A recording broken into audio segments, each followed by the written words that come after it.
students. Today we are going to discuss about amino acids.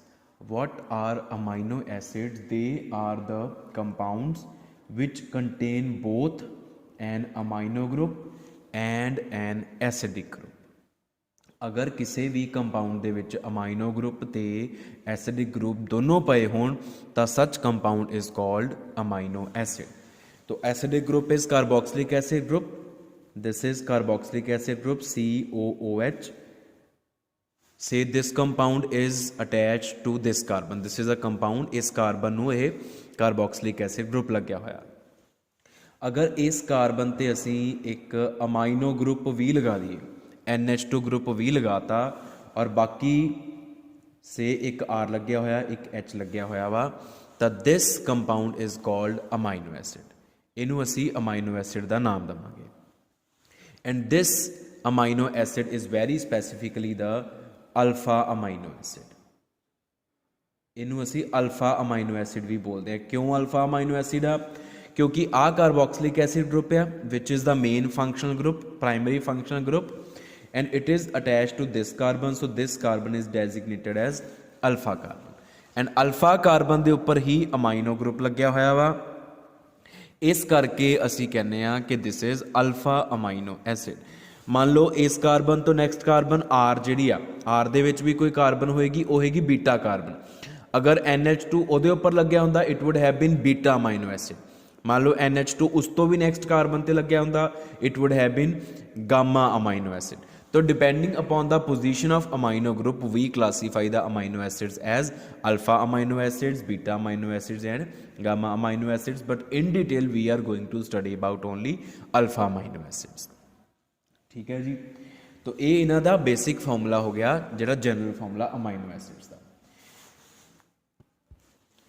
तो depending upon this R ਨੂੰ change ਕਰ ਕਰਕੇ ਸਾਡੇ ਕੋਲ in total 20 amino acids exist ਕਰਦੇ ਆ. We have in total 20 amino acids. ਤੋ ਉਹਨਾਂ ਸਾਰਿਆਂ ਦੇ ਨਾਮ ਤੁਹਾਡੀ ਬੁੱਕਸ ਦੇ ਵਿੱਚ ਲਿਖੇ ਹੋਣਗੇ, like glycine, alanine, valine, cysteine, histidine, proline, phenyl alanine.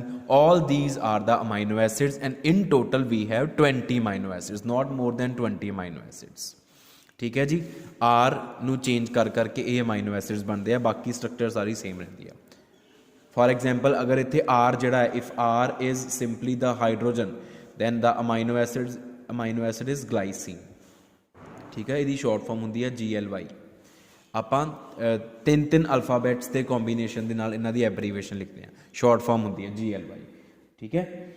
For example this R is methyl group, then the amino acid is alanine, ALA. तो इस तरीके नाल आपां चेंज कर दिंदे आ. ठीक है. आर ਨੂੰ. इस तो नैक्सट साडे कोल आ जाती है गल अमाइनो एसिड्स की ऑप्टिकल एक्टिविटी की, कि whether they are optically active or not. Optically active compounds किहड़े हुंदे आ? Which rotate the plane polarized beam either in clockwise or in anti-clockwise direction. So correspondingly they are designated as dextro-rotatory or levo-rotatory. Dextro-rotatory substance ਦੇ ਨਾਮ ਦੇ ਅੱਗੇ plus ਪਾਈਦਾ ਹੁੰਦਾ and levo-rotatory substance ਦੇ ਨਾਮ ਦੇ ਅੱਗੇ ਮਾਈਨਸ ਪਾਈਦਾ ਹੁੰਦਾ.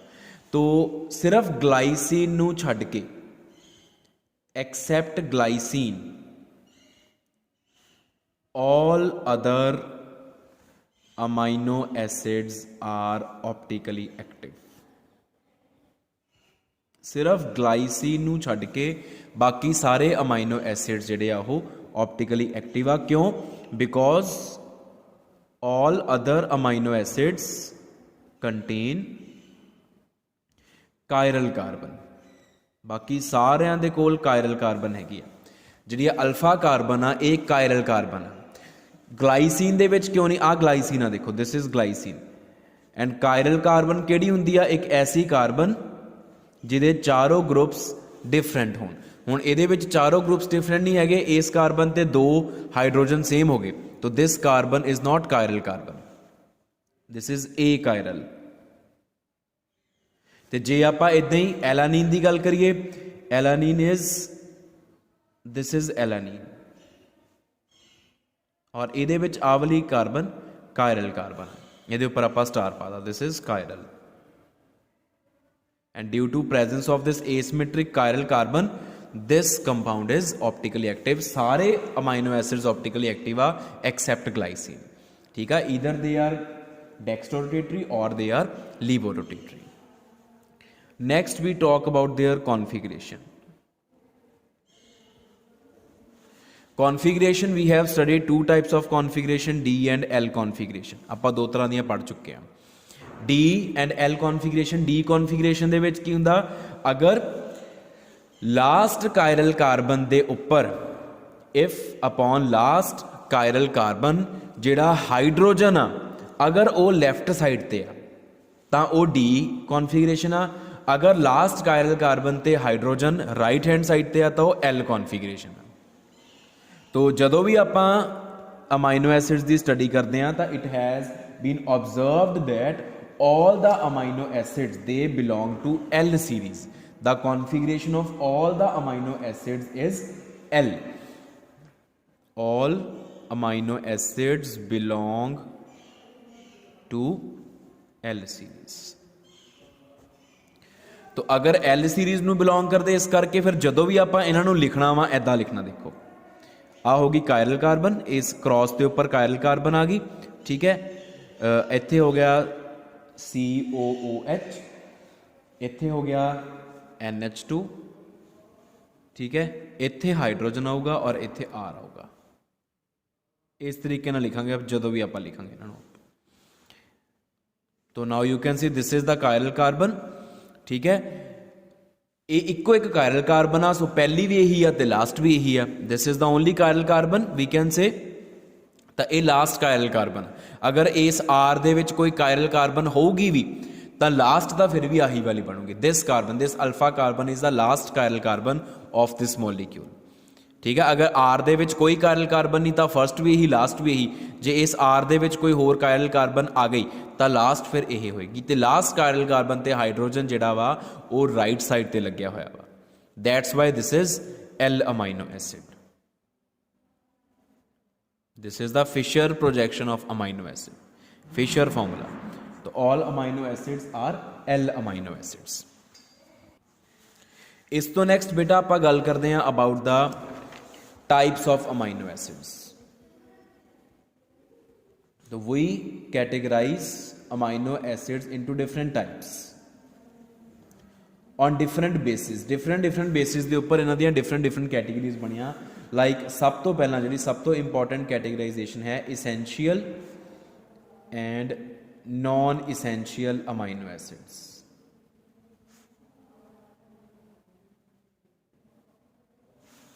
Essential and non essential amino एसिड्स का की मतलब आ, देखो सारे दे सारे अमाइनो एसिड साडी बॉडी दे विच होने जरूरी आ, किसी एक दी भी डेफिशिएंसी सानू कोई ना कोई डिसीज़ साडी बॉडी च कॉज कर सकती है।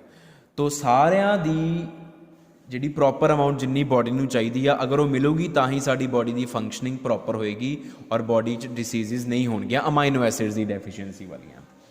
तो कुछ अमाइनो एसिड्स तो ऐसे आ जिहड़े साडी बॉडी च खुद सिंथेसाइज हो सकते आ। Such amino acids are called non essential amino acids. तो कुछ अमाइनो एसिड्स ऐसे है जिहड़े साडी बॉडी के अंदर खुद सिंथेसाइज साडी बॉडी नहीं कर सकती, वो सानू बाहरों डाइट थ्रू लैणे पैंदे आ। They are called essential amino acids. So essential amino acids are the amino acids which are required by our body through the diet, and our body cannot synthesize these amino acids by itself.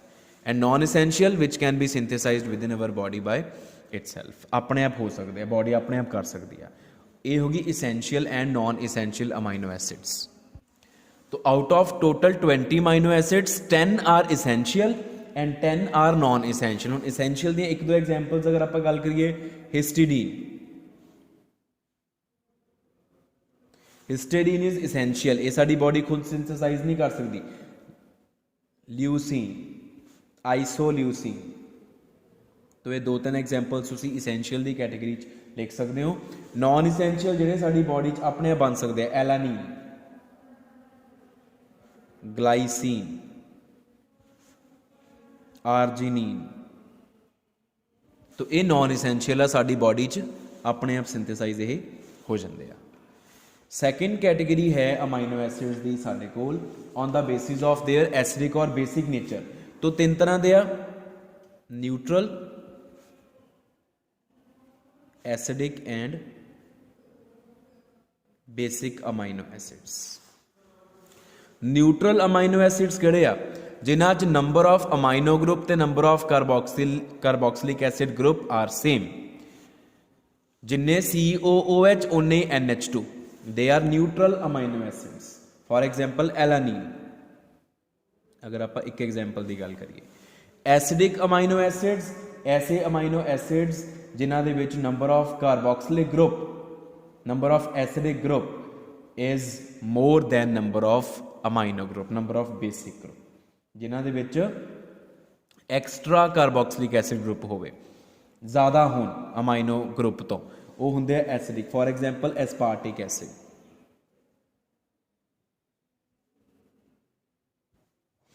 ते basic amino acid जिन्हां दे विच number of amino groups number of carboxylic group तो ज़्यादा होंदे आ। For example histidine. Histidine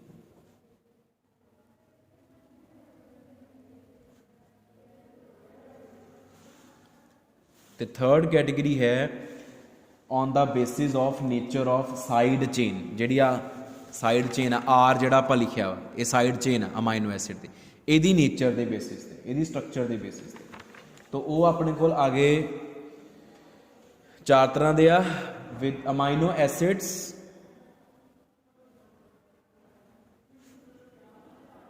with non polar side chain, जिन्हां दी साइड चेन नॉन पोलर होवे। फॉर एग्जाम्पल एलानीन, उहदे च सिंपल मिथाइल ग्रुप लग गया, it is non polar. Polar side chain, जिन्हां दी साइड चेन पोलर होवे। For example serine. थर्ड आगे साडे कोल amino acids having acidic side chain, जिन्हां दी साइड चेन एसिडिक होवे, मतलब साइड चेन आर जिहड़ा वा ਉਹਦੇ ਵਿੱਚ भी कोई एसिडिक ग्रुप अगर लग्या होवे ਤਾਂ ਉਹ हो जाएगी acidic side chain. For example aspartic acid. ਤੇ फोर्थ आ गए बेसिक साइड चेन वाले, जिन्हां दी साइड चेन ਦੇ ਵਿੱਚ कोई बेसिक ग्रुप लग्या होवे, NH2 ग्रुप से लग्या होवे या कोई भी बेसिक ग्रुप लग्या हो सकता विद बेसिक साइड चेन। ਇਹਦੇ ਚ हिस्टीडीन आ जाऊगा। तो these are the various categories of amino acids depending upon different bases के ऊपर। नेक्स्ट आ गया साडे कोल zwitter ionic structure of amino acids. हुण ज्विटर आयन्स की हुंदे ये आपां ऑलरेडी डिस्कस कर चुके हैं। Zwitter ions are dipolar ions, एक ऐसा आयन जिहदे विच दो पोल्स बने होण due to transfer of proton from one group to another proton. Such type of ions are called zwitter ions. तो जिहड़े अमाइनो एसिड्स आ वो भी आपां हुणे पढ़ के आए आ देखो, this is the structure of alpha amino acid, this is acidic group and this is basic group. This can release H positive and this can gain H positive. A proton donor आ, a proton receiver आ या proton acceptor आ, ठीक है। तो इस करके आ acidic आ basic आ। हुण इहदे चों प्रोटोन निकलूगा तो इन्हें गेन कर लेना। तो अगर इस चों प्रोटोन निकलूगा तो ये बन जू COO नैगेटिव, उही प्रोटोन इन्हें कैच कर लिया, ये बन गया NH3 पॉजिटिव। तो zwitter ionic structure of amino acid can be written like this. This is the Zwitter ionic structure of amino acid. This is a Zwitter ion. एक Zwitter ion है। Zwitter ion is dipolar ion formed due to transfer of proton from acidic group to basic group. या in general dipolar ion ਨੂੰ ਵੀ ਅਸੀਂ Zwitter ion कहते हैं। ਇਹ ਤਾਂ special case हो गया ना, प्रोटोन ਦੇ ट्रांसफर करके ਬਣਿਆ ਹੋਇਆ ਇਹ। This is a dipolar ion, ਇਹਨੂੰ internal salt ਵੀ ਕਹਿ ਦਿੰਦੇ ਆ। ਹੁਣ ਨੈਕਸਟ ਬੇਟਾ ਸਾਡੇ ਕੋਲ ਹੈ ਟॉपिक अमाइनो एसिड्स के under acidic and basic behaviour या basic character of amino acid.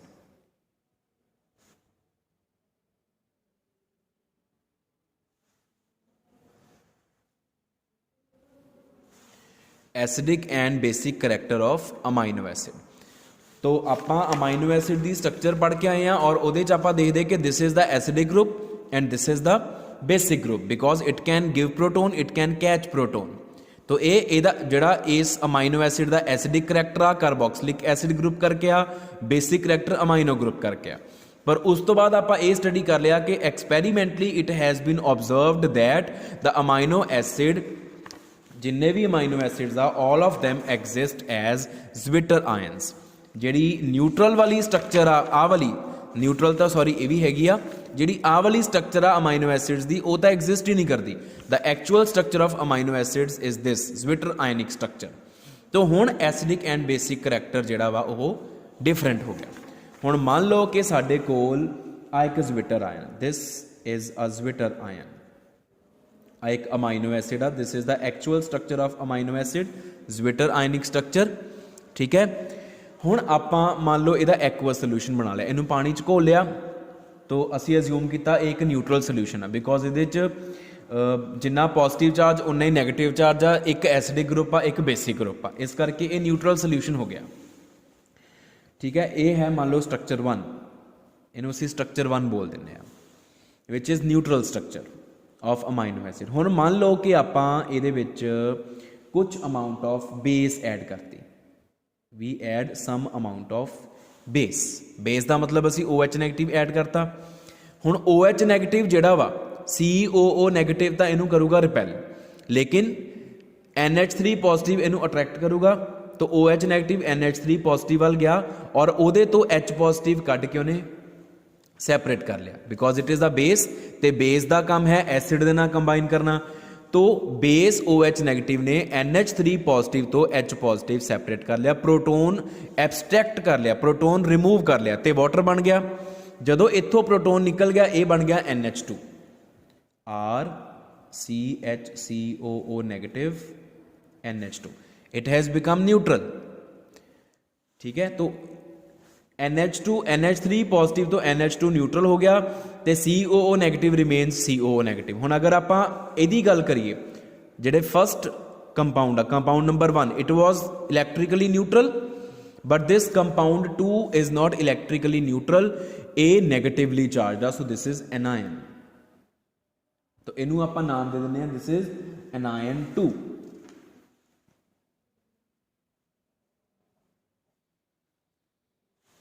ठीक है जी, दिस इज एनायन।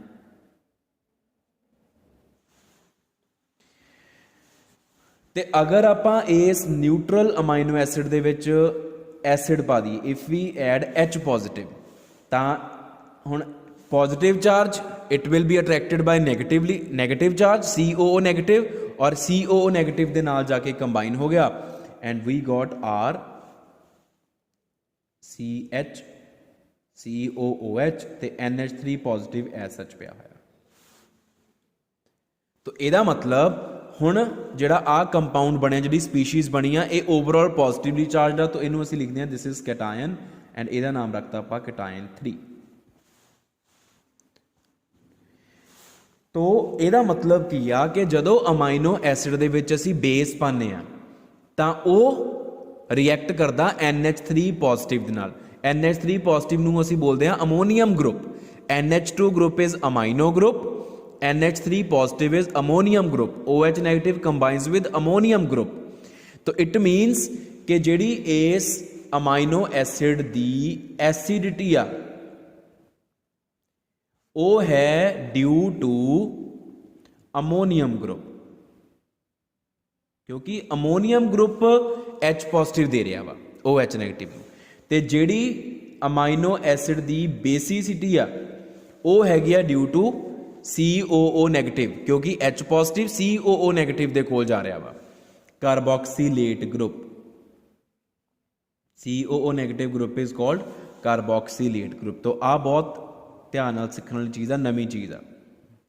कैन नू COOH COOH group carboxylic acid group acidic आ ते NH2 अमाइनो ग्रुप बेसिक आ, पर एक्चुअली अमोनीयम ग्रुप जिहड़ा आ वो एसिडिक आ ते कार्बोक्सिलेट ग्रुप बेसिक आ। बेसिसिटी इहदी हैगी आ कार्बोक्सिलेट ग्रुप करके, बिकॉज H पॉजिटिव प्रोटोन वो COO नैगेटिव दे कोल जा रहा वा, ना कि NH2 तो एग्जिस्ट ही नहीं करता। एक तो ये चीज़ हो गई। एक चीज़ हुण होर की आ कि amino acid as such is neutral, ठीक है, वो कोई चार्ज नहीं होंदा electrically, but when you add some base in its solution, जदों वो एक्वस सॉल्यूशन तुसी बेस पा दिंदे आ तो वो नैगेटिव चार्ज डिवेलप हो जाता, तो वह एनायन च कन्वर्ट हो जाता, तो जे तुसी एसिड पाने आ तो वह कैटायन च कन्वर्ट हो जाता। हुण जिहड़ा आ एनायन बनया वा वो एनायन ते आ जिहड़ा अमाइनो एसिड आ ये दोनों इक्विलिब्रीयम दे विच एग्जिस्ट करते हैं। इदां ही आ भी इक्विलिब्रीयम च एग्जिस्ट करते हैं। इन्ना हिस्सा भुल जाओ। अमाइनो एसिड तुम एक्वस सोल्यूशन च बेस पाओगे ना, वो एनायन च कन्वर्ट हो जू, एनायन वापस अमाइनो एसिड च कन्वर्ट होने की कैपेसिटी रखता वा। तो ये दोनों इक्विलिब्रीयम च एग्जिस्ट करते हैं। तो और इक्विलिब्रीयम इधर नूं होगा कि इधर नूं होगा, वो डिपेंड करता तुसी बेस कितना पाया। If you add high amount of base तो एनायन ज़्यादा बनया होगा, and if you add very less amount of base तो अमाइनो एसिड एज सच बनया रहेगा, एनायन की अमाउंट घट बनेगी। इदां ही अगर तुसी इनू भुल जाओ, इफ यू एड एसिड तो आ कैटायन बनूगा, if you add small amount of acid तो यदी अमाउंट घट होएगी, if you add large amount of acid तो यदी अमाउंट ज़्यादा होएगी, कैटायन की अमाउंट ज़्यादा होएगी। अदरवाइज सॉल्यूशन च एग्जिस्ट दोनों ही करनगे, ठीक है। तो एक इक्विलिब्रियम एस्टैबलिश हो जाता between amino acid and cation और between amino acid and anion, depending upon कि तुसी एसिड ऐड कर रहे हो कि बेस ऐड कर रहे हो। नैक्सट है बेटा साडे कोल फिर migration of amino acid under the influence of electric field।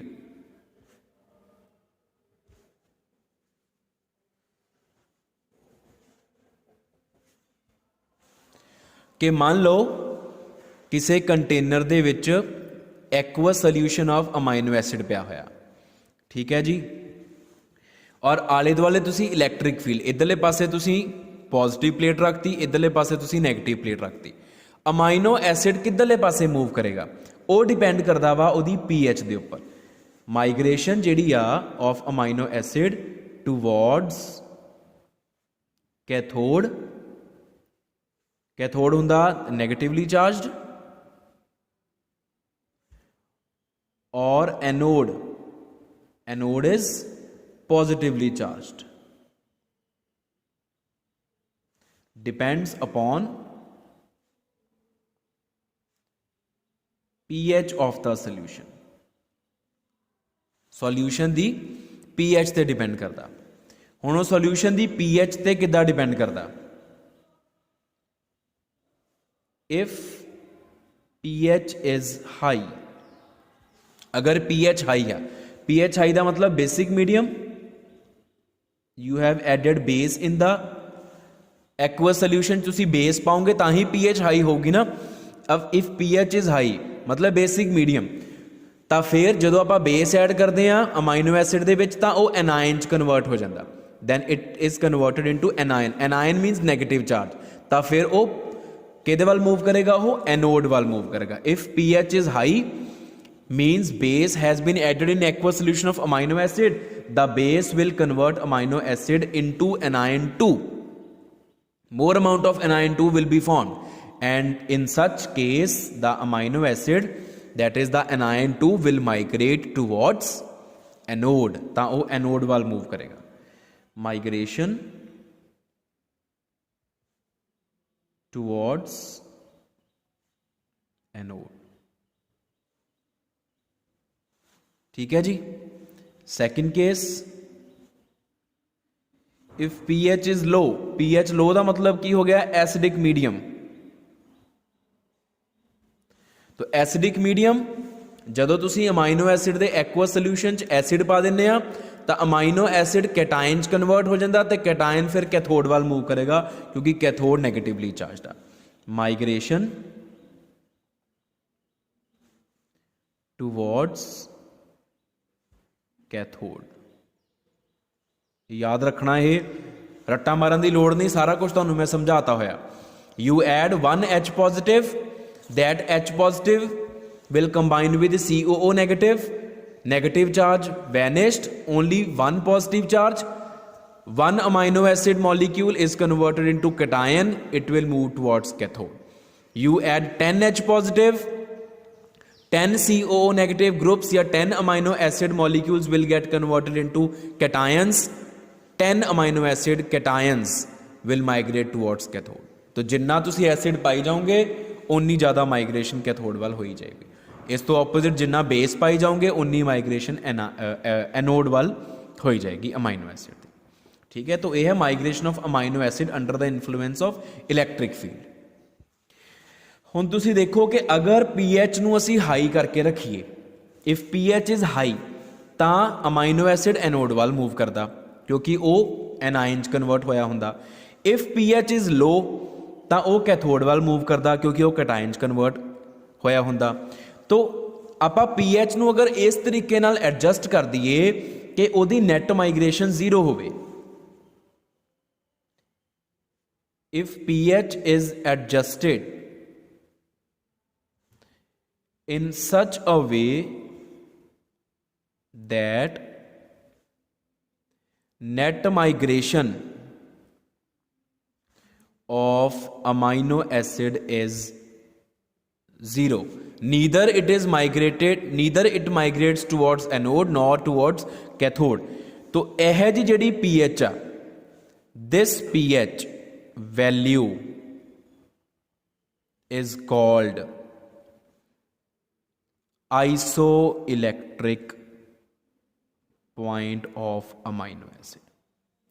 very very important topic, isoelectric point of amino acid। what is isoelectric point of amino acid? It is defined as the pH value of its aqueous solution at which the amino acid neither migrates towards anode nor towards cathode। ਜਦੋਂ ਉਹਦੀ net migration 0 ਹੋ ਜਾਂਦੀ ਆ, ਉਹ migrate ਨਹੀਂ ਕਰਦਾ ਨਾ anode ਵੱਲ ਨਾ ਕੈਥੋਡ ਵੱਲ, ਉਸ pH ਵੈਲਿਊ ਨੂੰ ਅਸੀਂ ਆਈਸੋਇਲੈਕਟ੍ਰਿਕ ਪੁਆਇੰਟ ਬੋਲਦੇ ਹਾਂ ਅਮਾਈਨੋ ਐਸਿਡ ਦਾ। ਡਿਫਰੈਂਟ ਅਮਾਈਨੋ ਐਸਿਡਸ ਦਾ ਆਈਸੋਇਲੈਕਟ੍ਰਿਕ ਪੁਆਇੰਟ ਡਿਫਰੈਂਟ ਆ।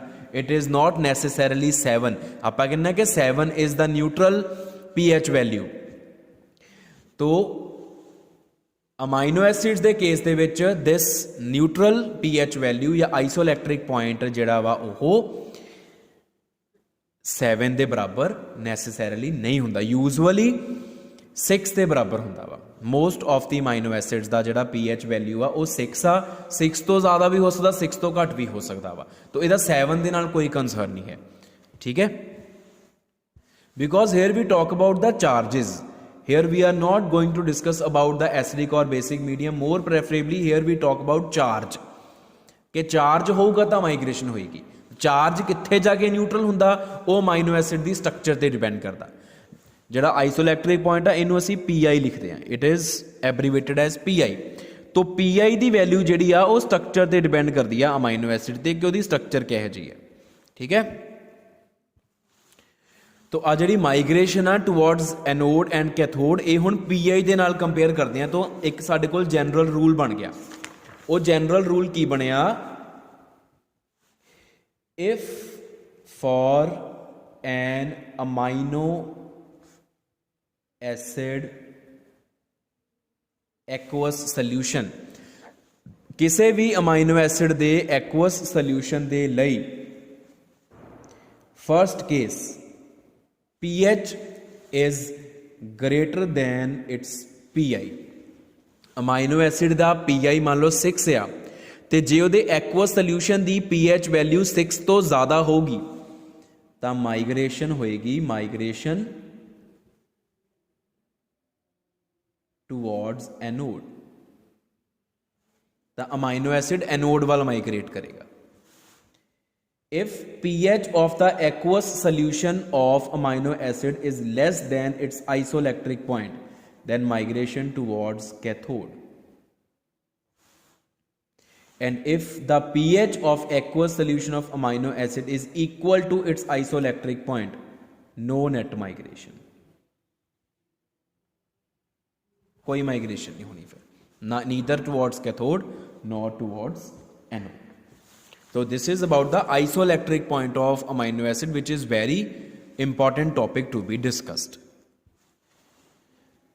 तो बेटा नेक्स्ट लास्ट टॉपिक जिहड़ा अमाइनो एसिड्स के बारे आप डिस्कस कर सकते वो है सैपरेशन ऑफ अमाइनो एसिड्स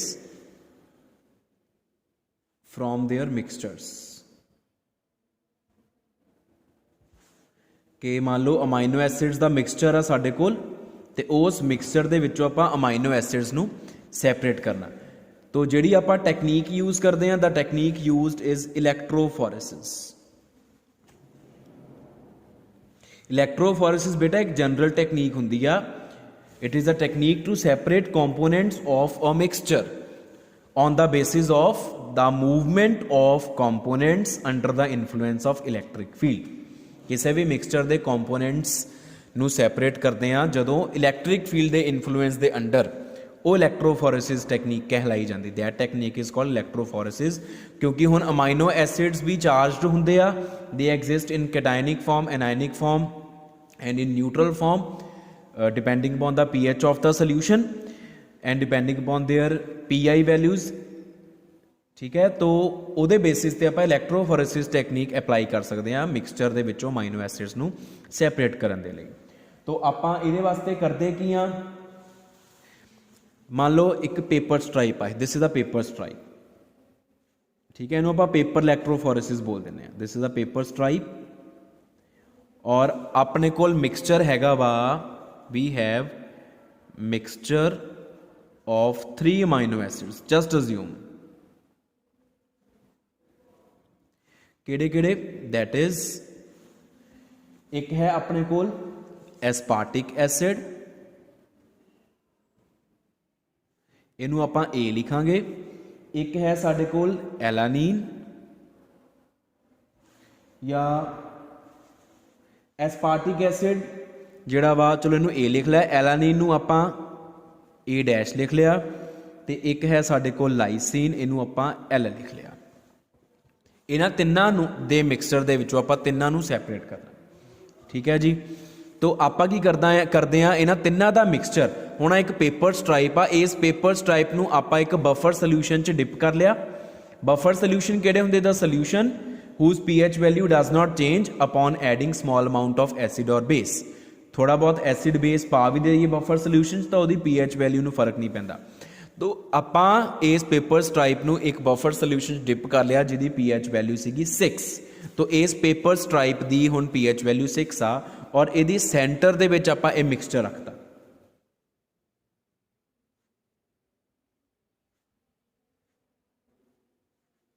ठीक है, तो मान लो आ मिक्सचर रखा गया सेंटर दे विच। फाइन, हुण आपां की करते हैं, हुण क्योंकि पेपर जिहड़ा स्ट्राइप आ उहदी पीएच वैल्यू हैगी आ 6। ठीक है जी, इहदा मतलब होना जिहड़ा एसिड्स आ इन्हां नूं असीं एक ऐसे सोल्यूशन दे विच रखता जिहदी पीएच वैल्यू 6 आ। हुण जिहड़ा एस्पार्टिक एसिड आ, एस्पार्टिक एसिड दी जिहड़ी आइसो इलैक्ट्रिक पॉइंट आ, एलानीन दी आइसो इलैक्ट्रिक पॉइंट ते लाइसीन दी आइसो इलैक्ट्रिक पॉइंट दी जिहड़ियां वैल्यूज़ आ वो है एस्पार्टिक एसिड दी है 2.87। ठीक है, एलानीन दी है 6.02 ते लाइसीन दी है 9.74। हुण आपां नैक्सट बाद विच की कीता कि इस पेपर स्ट्राइप दे अराउंड इलैक्ट्रिक फील्ड अप्लाई करता। ठीक है, आ पॉजिटिव प्लेट होगी, आ होगी नेगेटिव प्लेट। पॉजिटिव प्लेट मतलब this is anode and this is cathode. Apply करता इलैक्ट्रिक फील्ड। हुण under the influence of electric field इन्हां दी माइग्रेशन होएगी। ठीक है, माइग्रेशन किद्दां होएगी? हुणे आपां पढ़ के आए हैं। हुण आ जिहड़ा पेपर स्ट्राइप आ उहदी पीएच वैल्यू हैगी आ 6। मतलब आ मिक्सचर ਦੇ ਵਿੱਚ ਜਿਹੜੇ ਆ ਤਿੰਨ ਐਸਿਡਸ ਆ ਉਹਨਾਂ ਨੂੰ 6 pH ਵਾਲੇ ਸੋਲੂਸ਼ਨ ਦੇ ਵਿੱਚ ਰੱਖਿਆ ਹੋਇਆ ਆਪਾਂ। ਹੁਣ ਅਗਰ ਅਮਾਈਨੋ ਐਸਿਡ ਦੇ ਸੋਲੂਸ਼ਨ ਦੀ pH ਉਹਦੇ ਅਮਾਈਨੋ ਐਸਿਡ ਦੇ ਆਈਸੋਲੈਕਟ੍ਰਿਕ ਪੁਆਇੰਟ ਤੋਂ ਜ਼ਿਆਦਾ ਹੋਵੇ, pH ਹੈਗੀ ਆ ਇਹਦੀ 6, paper stripe with pH is equal to 6। ਹੁਣ ਐਸਪਾਰਟਿਕ ਐਸਿਡ ਦੀ ਆਈਸੋਲੈਕਟ੍ਰਿਕ ਪੁਆਇੰਟ ਹੈਗਾ 2.87 ਤੇ ਐਸਪਾਰਟਿਕ ਐਸਿਡ ਦਾ ਆਈਸੋਲੈਕਟ੍ਰਿਕ ਪੁਆਇੰਟ 2.87 ਤੇ pH of the solution is 6, मतलब pH is greater than pi, migration toward anode। तो ਇਹਦਾ मतलब ਐਸਪਾਰਟਿਕ ਐਸਿਡ ਐਨੋਡ ਵੱਲ ਮੂਵ ਕਰ ਜਾਊਗਾ, ਸਾਰੇ A ਜਿਹੜੇ ਆ ਉਹ ਇਧਰਲੇ ਪਾਸੇ ਆ ਜਾਣਗੇ। ਐਲਾਨੀਨ ਜਿਹੜਾ ਆ ਉਹਦੀ PI ਹੈਗੀ ਆ 6, ਆਲਮੋਸਟ 6.02 ਮਤਲਬ ਆਲਮੋਸਟ 6, ਠੀਕ ਹੈ। ਤੇ ਪੇਪਰ ਦੀ pH ਵੀ ਕਿੰਨੀ ਆ 6, ਤੇ ਜਦੋਂ pH PI ਦੇ ਬਰਾਬਰ ਹੋਵੇ ਨੋ ਨੈਟ ਮਾਈਗ੍ਰੇਸ਼ਨ, ਮਤਲਬ ਐਲਾਨੀਨ ਜਿਹੜਾ ਵਾ it will remain in the centre, ਉਹਦੀ ਮਾਈਗ੍ਰੇਸ਼ਨ ਨਹੀਂ ਹੋਏਗੀ। ਤੇ ਲਾਈਸੀਨ ਦਾ ਆਈਸੋਲੈਕਟ੍ਰਿਕ ਪੁਆਇੰਟ ਹੈ 9.74 ਤੇ ਜਦੋਂ PI PH ਤੋਂ ਜ਼ਿਆਦਾ ਹੋਵੇ ਉਦੋਂ ਮਾਈਗ੍ਰੇਸ਼ਨ ਟੂਵਰਡਸ ਕੈਥੋਡ ਹੁੰਦੀ ਆ, ਇਹਦਾ ਮਤਲਬ ਲਾਈਸੀਨ ਸਾਰਾ ਕੈਥੋਡ ਵੱਲ ਚਲੇ ਜਾਊਗਾ। ਹੋ ਗਈ separation. So this is the separation of amino acids from their mixtures by making use of the technique electrophoresis, and this is all about the amino acids, very specifically alpha amino acids.